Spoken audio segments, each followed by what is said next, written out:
if they were going to go for flexes, I'd suggest they go for Lunox. I suggest they go for a Harith, even maybe, I don't want to say Luo Yi, but as you can see, like I'm subtly and subconsciously targeting Udil. I think you have to start thinking about Udil. Earlier, they were trying to stop Leo Murphy. They were banning against Leo Murphy, and right now I think that's a non-starter. Leo Murphy's just gonna do Leo Murphy things, but if there's anyone you wanna kind of think about always, like have in the back of your mind, is Udil. He won the first game. He absolutely won the first game. And now, looking at the current bans, it's going to be the Kaja, the Yishin Shin, the Jawhead coming out from Alter Ego, while 10 seconds are going to be taken away. The Brody and Natalia as they deliberate on their third. I really wish they had a cast the cam as you were saying that, because I could literally see you as it was coming out, the gears turning in your head. An absolute sight. Oh boy, little missed opportunity, but no worries. As the next pick, as the next ban coming out from 10 seconds is going to be the Esmeralda. Very standard. However, Benedetta wide out into the wide out in the open. Selena as well. Alter Ego have a lot of options here. Not to mention Matilda. Ah, well, there we go. There's another. Okay, so Matilda here is going to have another notch added to her picks, but I wonder if it's another notch added to her win rate. She has an amazing kit. Great damage, add some mobility, just all around, like you know, sprinkle of mobility to everyone, given the additional dash she provides for her team, and of course, circling eagle. Gonna save the sound if you'll know what I'm talking about for later when it does happen. It just confirms almost a single knockout. It's pretty good. Like comparing it to the likes of a Kaja or a Jawhead, this is a kit that you just cannot skimp out on. I think it's just a matter of time before she just skyrockets in contestation rate. Not that she needs it, no, not that she needs help with that right now, but I think it's a matter of time before we see her more often in the first half. I totally agree. And I think, you know, with her early game kit where she can harass people rather safely, generating that shield and generating from her passive, it gets really, really frustrating to deal with. 10 seconds to make a great decision, getting the Vendetta as well as getting the Loyi for themselves. At least they're taking it away from Udil, as we've seen absolutely crush it. Absolutely crushing it. Maybe not exactly the most priority of picks, but at the very least, if they decide to go for an early game composition on Alter Ego's side, it's something to reconsider. Loyi does a lot of damage. Come to think of it, I think there's going to be a natural neutralization between these two mages in mid. Obuyan and Udil, there's so many things that these two guys have to do to confirm either the sweep or game number 3. And right now, again, even I am baffled by sometimes what Alter Ego does. Now, you see, Cho didn't do so well on Koro last game, right? But here's Alter Ego saying, all right, check this out. We're going to pick up the Cho. Y'all wonder now if it's going to be on Pai, if it's going to be on Yam, if it's going to be on Leo Murphy as a tank. But if there's anything I like, I got to say, for sure, no doubt, that Yu Zhong. Yeah, I mean, that Yu Zhong, it's going to be pretty important here, and I think it's a really intelligent pick because Lapu Lapu was on the table. They could have easily said, oh yeah, we're going to fight 1v1, let's go and brawl all day long. 10 seconds gaming, locking in the Hayabusa for themselves, and ooh, I'm not entirely sure about the Hayabusa pick here. This early? Yeah. This early, and with bans still on point, you can kind of stop the wombo combos, and I don't like the fact that it's a Hayabusa going just head-on against a Matilda. Of all things, yes, right? the Matilda allows for shadow kill to be neutralized. That's an additional body that you're sharing slashes with. And not to mention, it revolves around, oh, if Matilda is there and anybody else is around, they could all jump right onto her. Exactly. And it just becomes super, really, really ineffective in a lot of situations. But, you know, let's benefit of the doubt, maybe they're looking to split push. They have the Benedetta as well. So that could be something that they could be playing around with their options, just holding back punches, trying to fake them out later on.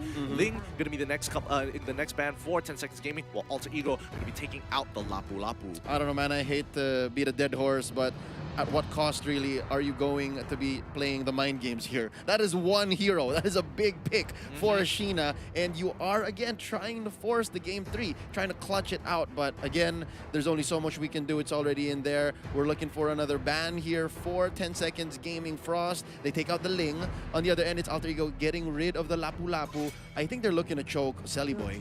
Ooh. Oh no, they go ahead and get rid of Yam's earlier pick. That's going to be the Alice. Yeah, I think that's a really smart option here because, again, Alice works absolutely great with the help of Matilda and as well as the help of Yu Zhong as well in that Black Dragon form. It just it corrals everybody in a nice little space that Atlas just absolutely loves destroying people in. And finally, it's going to be the Sylvana coming out of Alter Ego. So 10 Seconds Gaming, they're running out of options to kind of pick people off. Imperial Justice off the table now, so they have to kind of look for some hard CC elsewhere.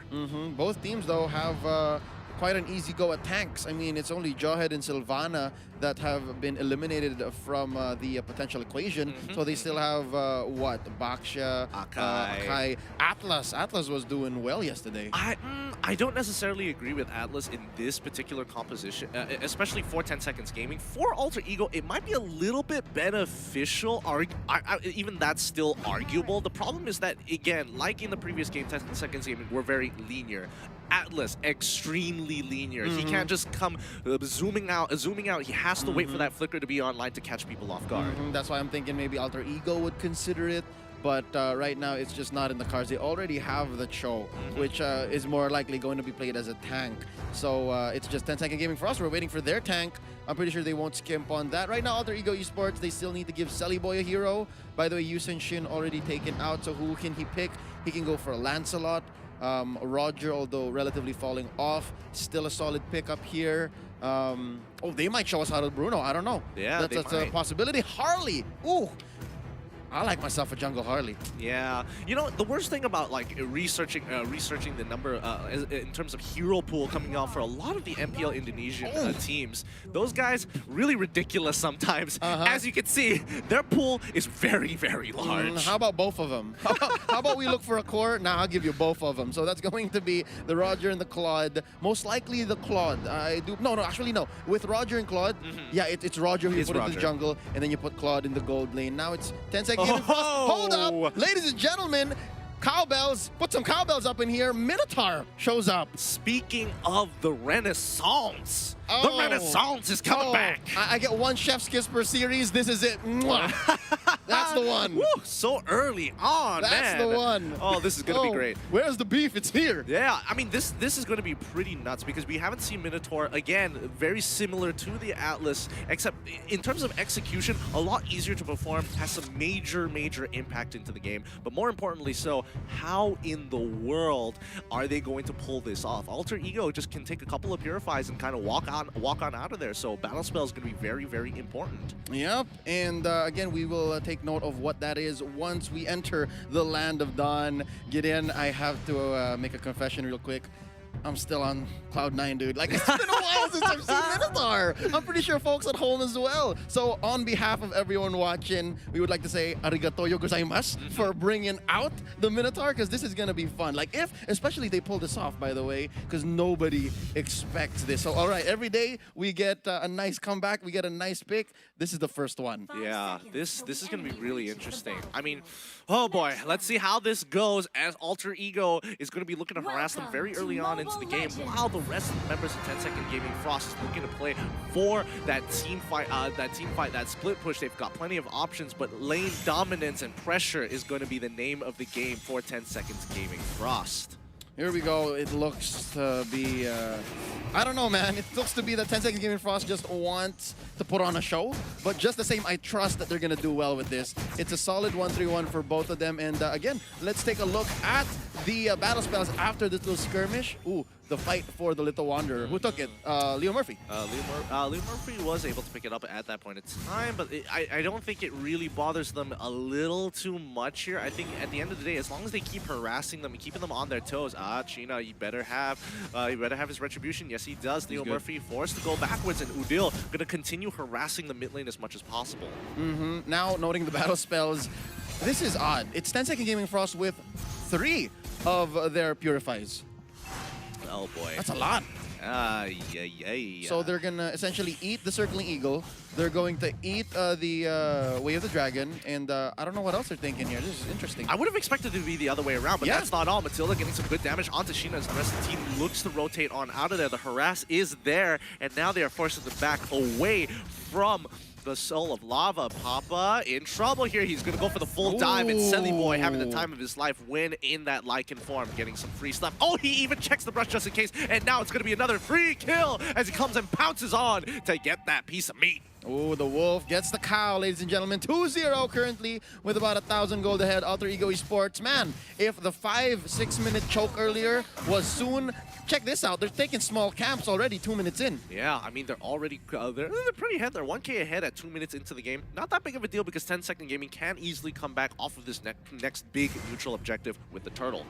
First turtle already up. Again, this new patch, ladies and gentlemen, just makes things a little faster, so there's more action all over. Now, Black Dragon form! Yep, going in. Koro just buying some time. He can't turn around. He has to execute. Oh, he didn't get it off in time. Leo Murphy there to save the day. Third hit of G. Couldn't know. Oh, Koro! He goes in for the full combo, gets it, and Leo Murphy realizes, oh boy, sorry, bro. I'm out of here. Gotta make a move. K-Fax, bye. Okay, maybe a little too bold of Yam to think that they could have done that, especially since a lot of members were missing from Tekken Sense Gaming Frost. But right now, Selly Boy stole the purple. Oh, not a good look for Sheena. Oh yeah, this is going to be really difficult for Sheena. He really needs that purple of all things because he needs that.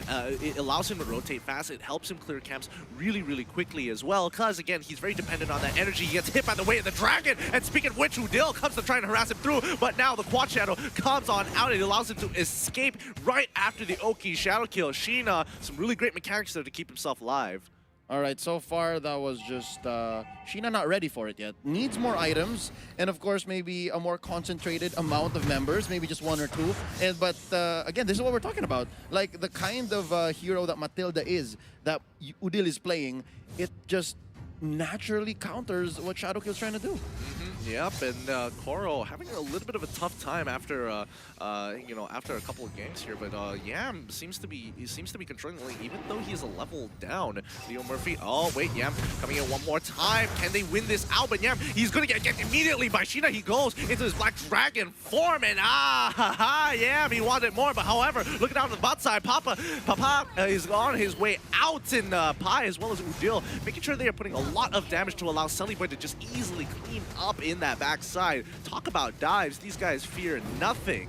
Love the use of the killing spree here, able to heal you up after a kill. So yeah, Selly Boy can just go ahead and go unpunished. But it looks like the answer for 10 Seconds Gaming Frost here is to mirror. Essentially, y'all take bottom, fine, we'll take top. And with Sheena and Koro, no doubt they're going to be able to push much faster. Yeah, however, they still net themselves. They're able to defend down bot side. However, Udil is coming in hot, getting some good damage. That harass is so frustrating. And even though we do see Papa on that Harith, it's starting to become really frustrating.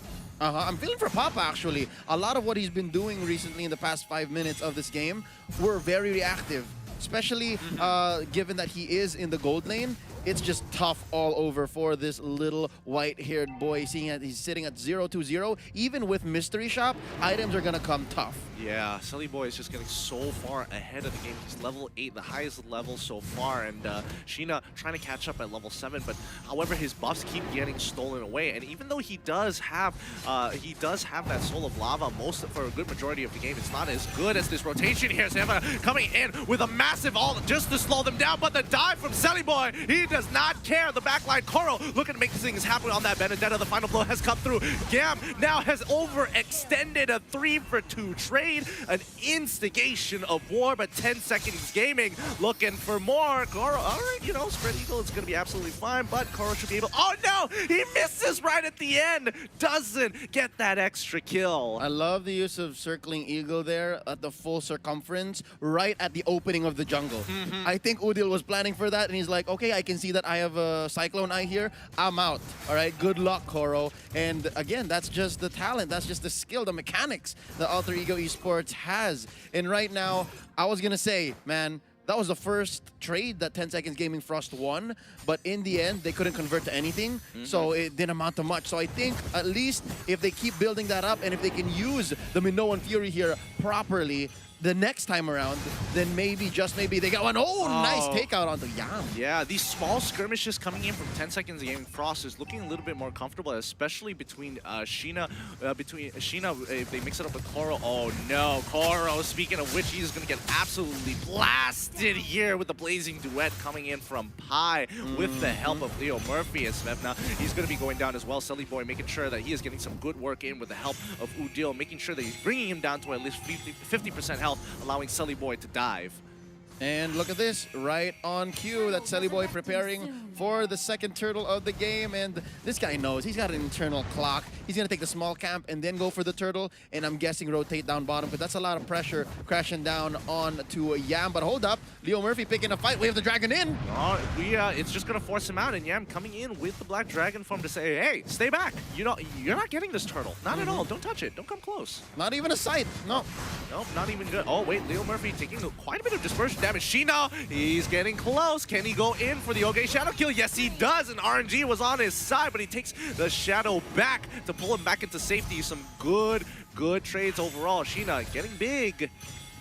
Oh, I think it was that moment that your boy Leo Murphy was looking for the Cyclone Eye, and he missed it. I think that's exactly what he needed. If he had a Cyclone Eye, he would have been fine. But I guess good for 10 seconds Gaming Frost, he didn't, and they get the pick off on the tank. So I'm guessing, I don't know, are they conditioning Leo Murphy at this point? Are they saying, hey, don't dive in too much, because if you do, you're gonna get a good taste of Sheena's katana. By the way, this young man sitting at 3-0-3. It's a great look for the Hayabusa right now. Yeah, he's definitely catching up. But looking over at Selly Boy, he's still significantly ahead of the in curve perspective, here. definitely.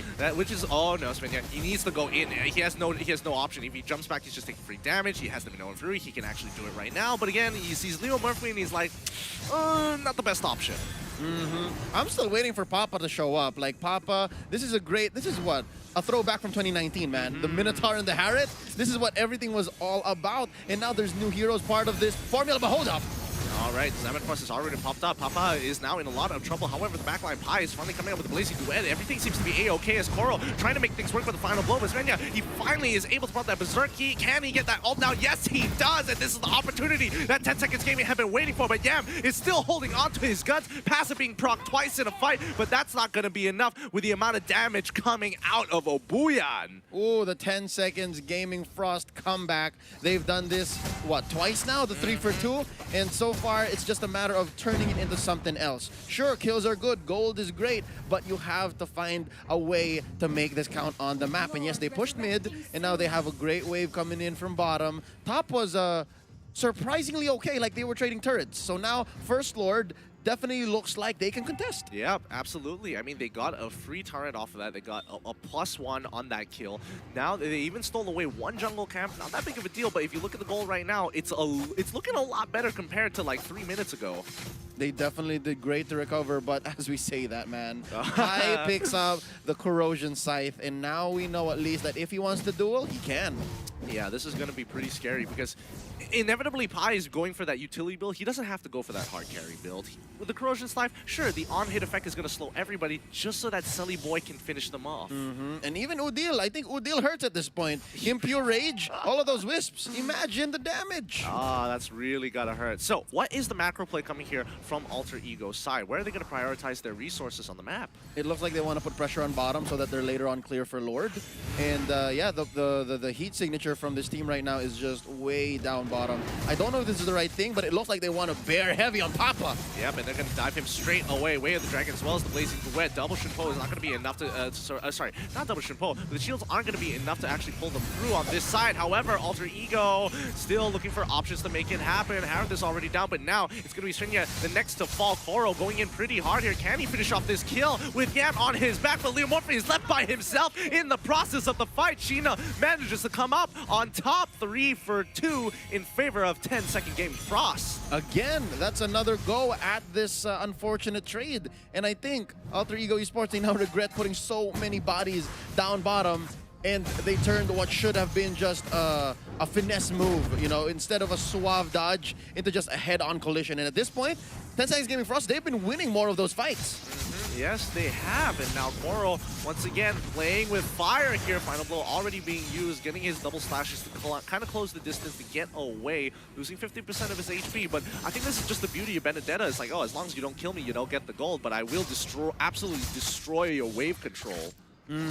Right now, wave control is on either side. It's relatively at equilibrium. It's like these teams are actually freezing the waves on purpose. But if it were up to us right here, I think the Lord should be the next move. But right now, there's a big team fight. Black Dragon form. Yeah, it's looking really, really good for Alter Ego. They've already chunked out. They've already chunked out Coral here for the large majority of that fight. Coral goes down, and now the Blazing Duet. Oh my goodness, where did they all go? 10 Seconds Gaming didn't even stand a chance there as Papa tries to pop his ult. He dies before the first wave even comes out. Oh, it's not looking good. As awesome as Sheena is having it, 6-0-5, ladies and gentlemen. This Hayabusa is having a fine time. Papa, not so much. I'd hate to say it, but it looks like the end is nigh. Man, 10 seconds away, this might just be it. Yeah, and they're just going straight for the end. The Oki Shadow Kill gonna be ineffective with minions around. And congratulations, that's gonna be a 2-0 for Alter Ego. Wow, our MPL Invitation champions, again, hungry from their heartbreaking defeat at the recently concluded Season 6 finals against RQ Hoshi from their home country of Indonesia. Come in strong here into M2, starting the day undoubtedly with dominance. I don't know, man. This puts 10 Seconds Gaming Frost in such a position wherein they have to reconsider. They have to reset hard, and they have to see, what did we do wrong? How can we fix that? And was it too soon to take out the Minotaur? I think, you know, all in all, this is some high-level play coming out for Alter Ego, because even though they are losing the trade, they are literally losing the trades. If you can't translate it, you get literally nothing. So it's just the selection of timings for the fight for Alter Ego as well. It's just so good. Yep, and right now, I just gotta say, man, Yam is just fitting in so well, all right? I don't feel the lack of the original lineup just yet, and just the same I can say for everyone else in the lineup. Sully Boy, Pai, Udil, Leo Murphy. He was a little messy, to be honest. He was a little messy with the show early on, but I guess it was all part of the plan. Yeah, it definitely was all part of the plan, I suppose, but oh man, so heartbreaking to see, especially for 10 Second Gaming fans out there. But don't worry, this is the group stage. They're not under scrutiny for elimination just yet. This is just the first game in this group. Once more, this is Group C, which a lot of people are calling the group of death. It is so dangerous. Now, with that being said, you can catch the live stream of the mega event, Mobile Legends Bang Bang M2 World Championships 2020, held in Singapore's Shangri-La Hotel for free on MeWatch from the 18th to the 24th of January. A total of 12 teams from 9 countries, including RSG and EVOS SG from Singapore, competing for 300,000 USD. With that being said, I mean, guys, Singaporeans, support Team SG in the group stage. It's going to be a longer day because we've got 5 more series coming at you. But right now, we're going to be throwing it over to our analyst, by the way, from the caster's desk. We're going to be signing off for now. My name is Leo. This right here is Gideon Q. Wolf, tell us what exactly went down between Alter Ego and 10 Seconds Gaming Frost. I think it was a big snowball, and there were so many faults, I would say, in this Renaissance kind of lineup coming out from 10 Seconds Gaming Frost that Alter Ego Esports really exposed to us. My name is Wolf. Let's talk about that particular match. Now, maybe the first thing that we have to talk about here is the draft. In a way, this is, I would say, a win condition kind of draft. I mean, obviously, a win condition as a term is a totally different thing. But what 10 Seconds Gaming Frost did was a win condition type of lineup wherein you absolutely need that win condition, which was to land your ultimate. The Minoan Fury is such a volatile kind of skill right now, I would say, because it is dependent from you actually doing it. And not only that, you need to stack up on rage, right? That's the thing with Minotaur. And what Alter Ego Esports did was to expose that kind of weakness. That weakness being, if your rage is wasted, you will not get a valid team fight. And if you don't land your ultimate on this Minoan Fury, you are probably an anchor to your team. You do not supply anything else. It's not like even a Tiger with a lot of knockups. It's not like a hero that can invade into the jungle. Those so many problems that 10 Seconds Gaming Frost have with this Minotaur pick that Alter Ego Esports just literally just screwed through. Now I want to say, with the items picked up by Alter Ego Esports, they were so standard at this point. There's really not much that you have to talk about. Maybe this Dreadnought armor picked up by Leo Murphy, which was so much value against all the physical damage out of 10 Seconds Gaming Frost. Obviously, you have the Benedetta and the Hayabusa. They were dealing so much damage. And when the Queen's Wings came out from Celiboy, when the breastplates coming out from both Yam and Pai came out, it's just really just easy for them to deal against the 10 Seconds Gaming Frost. Now, going back to what we were talking about, how conditional the lineup of 10 Seconds Gaming Frost was, it was really exposed by Alter Ego Esports even at the early stages of the game, particularly in the first minute or first 1 to 2 minutes, wherein Sheena on this Hayabusa tried to clear the mid lane and then go towards his own buffs, particularly that orange buff up top lane, where Alter Ego Esports just put in 3 of their heroes in there so that they can contest Sheena, and there's nothing that they could have done to actually salvage that fight because they are donning once again this Minotaur. Perhaps if you look back a few years back, a few months, actually it was years back, a few years back, the Minotaur is a hero that can save your jungle or can at least secure your jungle for you. But unfortunately, in this meta game that we have, it's no longer that effective. Now, the MVP of the match is